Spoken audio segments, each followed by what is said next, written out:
Page 51. Salient features of the Dhamma. There are no dark corners of ignorance, no cobwebs of mystery, no smoky chambers of secrecy. There are no secret doctrines, no hidden dogmas in the teaching of the Buddha, which is open as daylight and as clear as crystal. The doctrine and discipline proclaimed by the Buddha shine when open and not when covered, even as the sun and moon shine when open and not when covered. The Master disapproved of those who profess to have secret doctrines, saying, "Secrecy is the hallmark of false doctrines."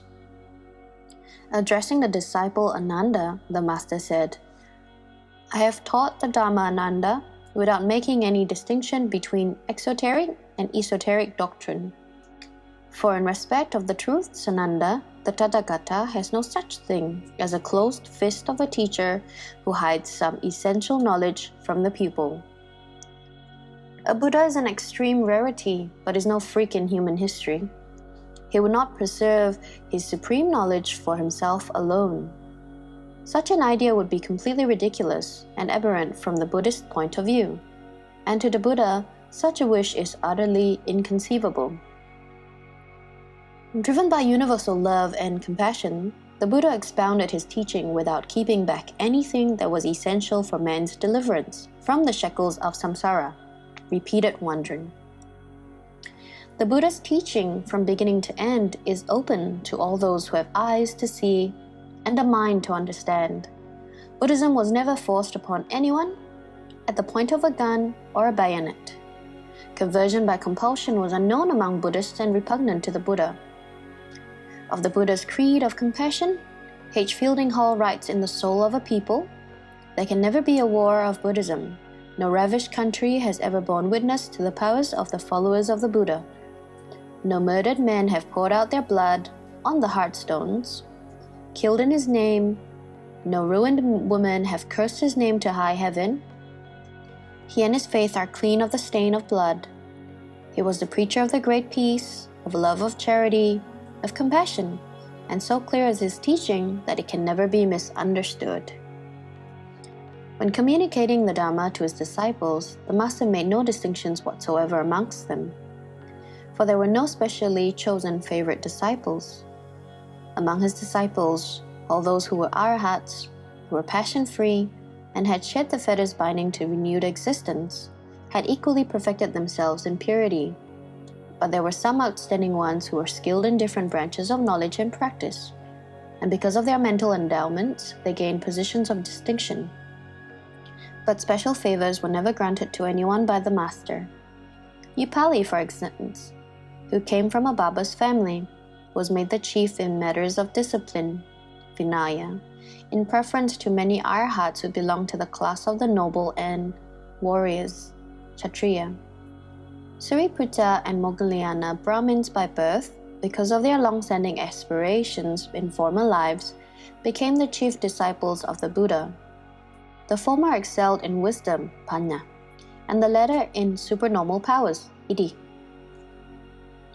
The Buddha never wished to extract from his disciples blind and submissive faith in him or his teachings.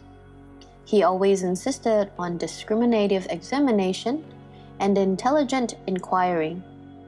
In no uncertain terms he urged critical investigation when he addressed inquiring Kalamas in a discourse that had been rightly called the first charter of free thought.